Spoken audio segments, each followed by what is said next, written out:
Why is nothing fine?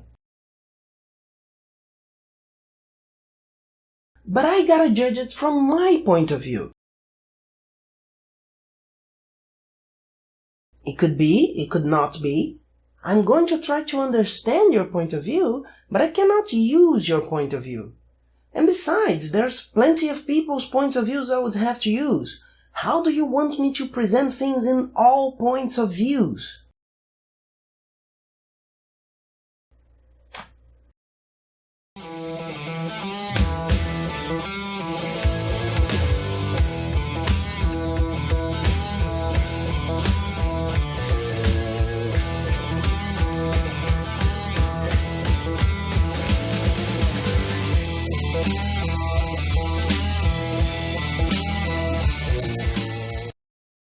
The Good Place is an interesting series.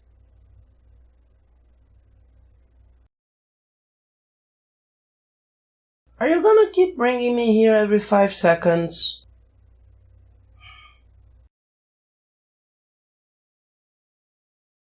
Haha, very funny. Look, I said it was interesting. If you keep doing this, I won't even be able to talk about the good part of the series.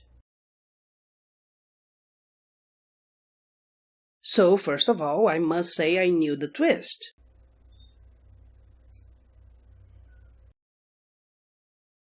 No, relax. I'll let you know when the heavy spoilers start.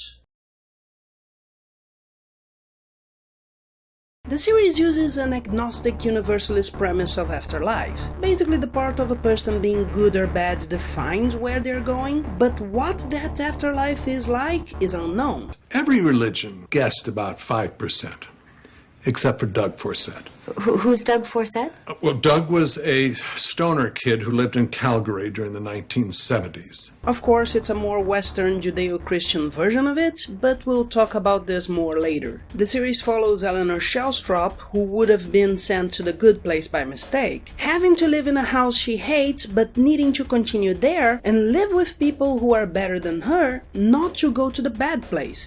Ugh, of course your hugs are amazing. While literally destroying the world around her just by existing. She spends her day with the soulmate of the person whose place she took, Chidi Algonier.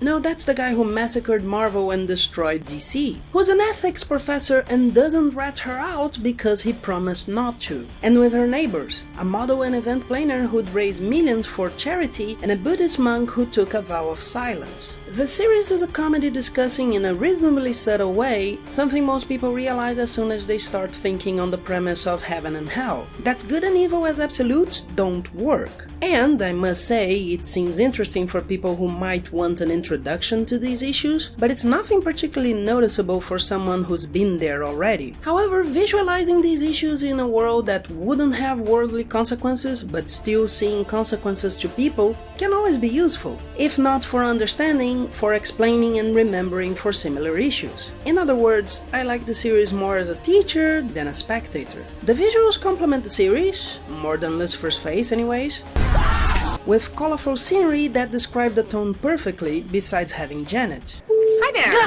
How can I help you? What the fork? Who are you? A magical being based in one of the oldest editing techniques. She is literally just a sequence of cuts perfectly done that never seems forced. Hi there! I've collected the worst smelling garbage that I could find. Do you still want me to dump it inside of Antonio's house?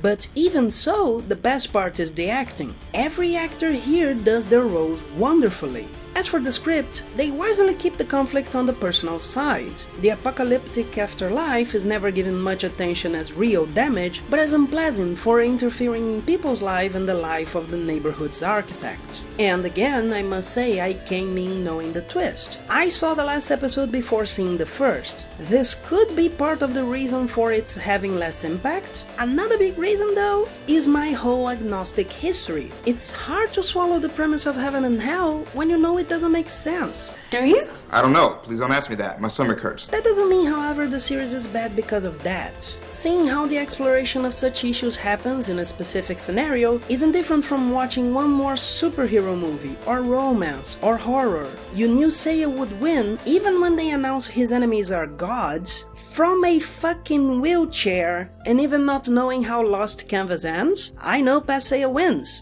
Especially because we've seen the Earth wasn't destroyed. If I had to give it a grade, I'd say the series is a good 7.5. Maybe an 8.5 for people wanting to explore these issues for the first time, or prefer a less than deep exploration. And, having seen up to the second episode of the second season, I am curious as to where they're taking the series, since you can notice the planning from the first episode for the big review at the end of the season. If all that seemed interesting, watch it. Still, there are plenty of reasons why the premise is obviously fake, both outside and inside the series.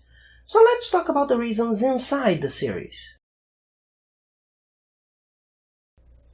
Oh yeah, thanks. One thing that irritated me a bit in the first few episodes is how this premise was used as a justification for what was going on. The second you realize the system has to be perfect for these ideas to be real, and that the premise itself suggests the system isn't perfect, you are just waiting until they say what's happening. The review, as I said, is good.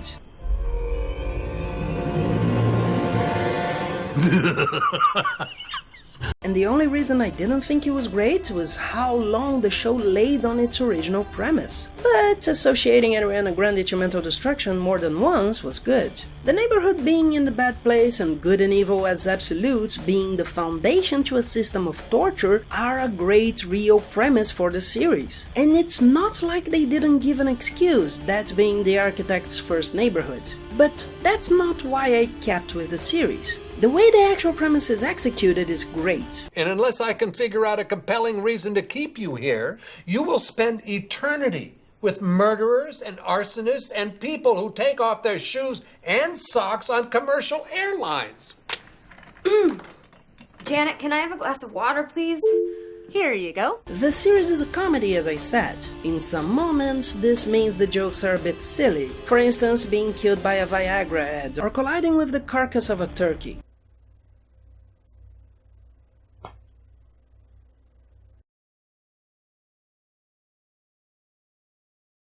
Yes, the intention is clear, but that doesn't mean it works. This kind of stuff is visual, it hits your eyes and you just think how stupid it is. I know that wouldn't be easy to show, but you are not playing to your strengths. It looks like the writers are afraid the series itself can't keep the audience entertained and throw these jokes to say it's a comedy, which is not an unfounded fear. It makes me think of Globo Sunday. This was something done in one of the most popular comedy shows in Brazil. It was something intelligent, and obviously pointed that the use of Carnival's muse was ridiculous. How her body was used and the character was limited to the stereotype of the voluptuous black woman. The lyrics was a parody showing the interpreter as a stereotypical fat man. Even if the direct joked, he is fat and only thinks of food, or the comparative, he doesn't fit into Carnival, were more perceivable, they're all jokes. Unfortunately, the following day a common comment was, "It's funny because it's a fat guy dressed in a skin-tight suit." So this person didn't think about where he was, why he was there, why he was dressed like this, and just thought, laughing at fat people is good. So I absolutely understand why they are worried. Fortunately, however, they don't seem to worry as much when using other premises, like hell being a business. It just goes by. Those who saw it, no biggie. Oh, sorry. I thought we reserved the conference room. No, Todd, we have it until 3. On top of that, many themes are well worked, like one's heaven being another's hell. People who want to do something good, like the architect himself or the clowns on the wall, still bringing misery. And a reference to Pagliacci, known for showing a clown as a tragic being, is a nice touch. This is truly the saddest day of my life. The non-comic things are maybe the most subtle, though they are shown as example, which is again interesting for those interested in ethics, but genuinely good for people trying to understand how to be better, even if they don't feel they are good people. This series shows, for instance, how doing the least is not seen as neutral by people who don't understand their responsibilities toward others, how the results don't define how good a person is, but rather trying to do the best possible, how doing what you consider to be correct is work, both being hard when you start and getting easier with practice. And there's a piñata that looks like Butthead. As I said, I was curious as to where the second season would go after the revelation that the good place is a part of the bad place. But as I said, these ethical questions to me are not all that wonderful. But if it still sounds interesting, watch it. So, a fair review, right?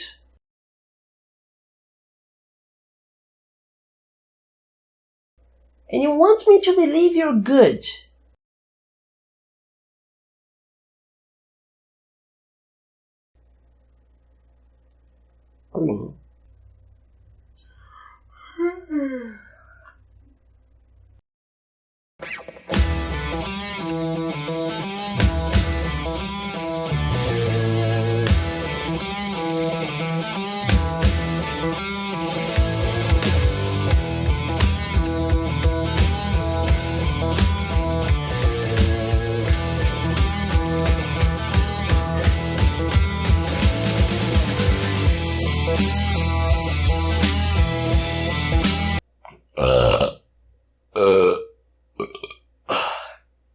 You should play it for your strength.